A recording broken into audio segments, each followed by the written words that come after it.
May isang general ang nagdududa na ang kanyang 10 sundalo ay nakikipagtalik ng palihim sa kanyang malanding asawa.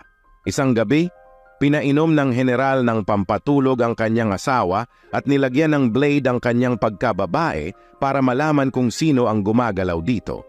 Kinabukasan, pinatawag ng general ang kanyang 10 sundalo at pinaghubad sa harap niya.